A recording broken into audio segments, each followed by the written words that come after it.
This episode is brought to you by VB Health, doctor-formulated supplements that work. To learn more about Load Boost, the performance-enhancing supplement, and to get 10% off, visit loadboost.com and use the code SAVAGE. You're listening to After Action Report at savage.love.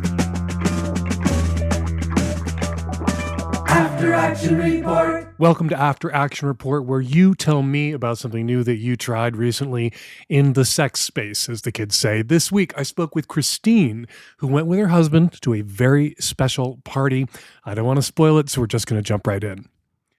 So joining me for this After Action Report, Christine. Christine, welcome to the show. Hi, thank you for having me.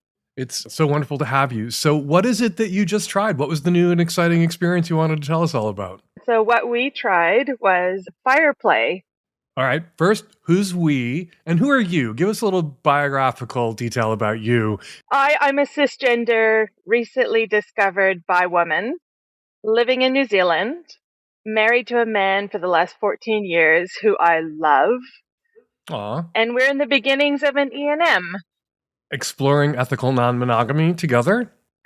Yes, together. And it's so exciting. And so what did you do? What did you try? What was the new thing? So we were away for work and we looked on FetLife and we looked to see if there was anything party going on, events, and there was a Viking kink event. Oh, wait, a what? A Viking kink event. So we got all dressed up in Viking attire. A Viking-themed kink event? Was there a funeral pyre? Did somebody get pushed off on a boat? No, but lots of draped fabrics and impact spaces. And helmets with horns? Yes, there was some of that. And big, muscly, bearded guys? Oh, it was terrible. Did you raid the Irish coastline and carry off people to be enslaved in Scandinavia? Like, how far do they take the role play at the Viking-themed kink party? Look, I was really impressed because everyone got dressed up, which was so cool. Sometimes you go to a party and you kind of get like half the people commit to the costume theme. This was everybody was in. So it was like a kind of a combo costume party, kink party. Yes. In that it had a theme and everybody was like trying to be turned out as Vikings but it was for a sex party and a kink party. 100%. Yes. Wow, I've been to some kink parties, but I've never been to a Viking costume themed kink party. Yeah, and you'll find, like, you would know this, but every community's different. So, like, this particular community that we went to, it's a no-sex kink party. So it's about the actual kink. You're welcome to go home, go elsewhere, have sex, but it's about the actual kink. With the actual kinks being impact play, bondage, what? Impact play, shibari, lots of suspension shibari. There was a little bit of needle play, which I was like, no, thank you. And then there was this beautiful woman, and I was just smitten. And she was wielding fire on people's bodies, and I was like, yes, please. Okay, so wait, I was joking about the Viking funeral pyre or the Viking ship, somebody being put on it and pushed out to sea and set on fire. So you were at a Viking-themed kink party with no sex. And I don't think there's enough kink parties where like they just take sex off the menu and it's about the play and the eroticism of the play. I think that's a really good idea. Because I think Agree. something that might keep a lot of people from a kink party is anxiety about fucking, about whether they want to get fucked or do anything explicitly sexual. So just having a kink-themed kink party that's about the kink and not about sex, I think that opens up a kind of like training wheels play party for a lot of people who might otherwise not dip a toe in. So I'm very pro that. But setting people on fire? Tell me about this kink. So we were watching it for ages, and then she locked eyes with me and she was like, do you want to go? And I was like, I couldn't get my clothes off fast enough. Another thing I've never done. Locked eyes with a stranger across a crowded room who wanted to set me on fire. 100% live once, right? So I dropped all my gear, stayed my undies, lied down, face down onto a massage table. And then she grabbed the little wand that had Kevlar on the end of it, and she lit it on fire. And then she waved the wand like kind of over my body to let my body kind of adjust to the heat and the feeling of it. And then she checked in with me constantly, which, hey, is kink rules number one, right?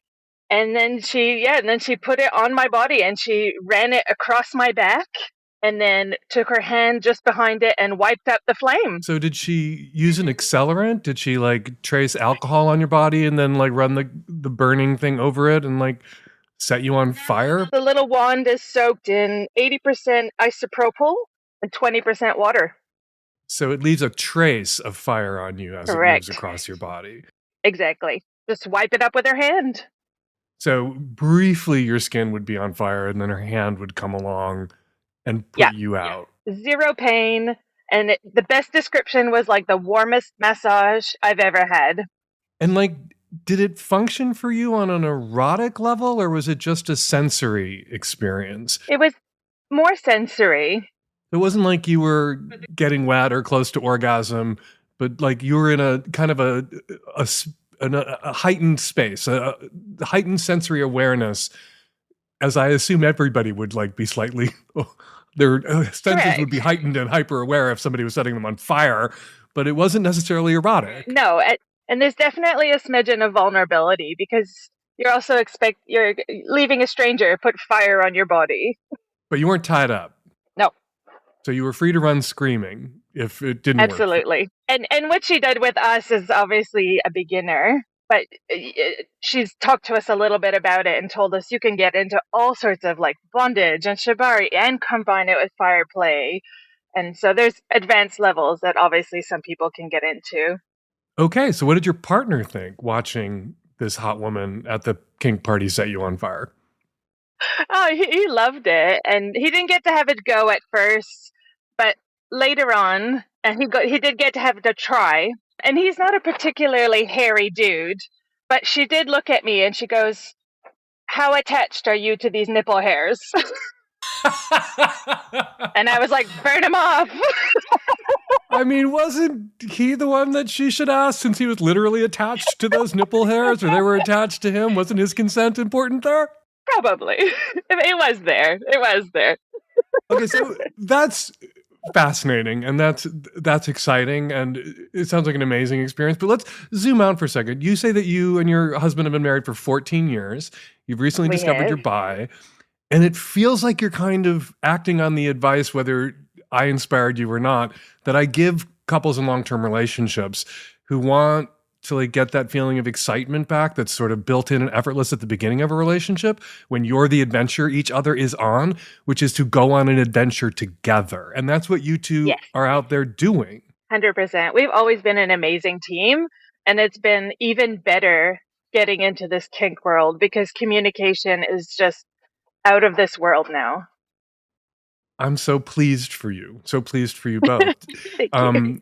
Are you experiencing that thing that, you know, people talk about scheduled sex, that perk of scheduled sex, which is if you're, you know, a couple who's going to a swingers event or hotel takeover, or you're going to a big kink event like Folsom or Easter in Europe, in Berlin, if you're gay, like it's not just the sex you have at the event that you're looking forward to and you are excited about. You start like fucking in advance of that. You're turned on by the thought of what's coming, and you like it reignites before you even get to the event. You find yourself having unscheduled sex in anticipation of the scheduled sex that you're going to have. Has that been true for you guys? 100%. Yeah, and we never struggled in that world, but my goodness, it's even crazier now. I usually ask people if it was a good experience or bad experience. I think we already know this was a good experience for you guys. It was 100%.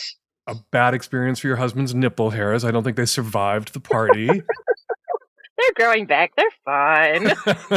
They are a renewable resource. And I think I know the answer to this question too. Would you do it again?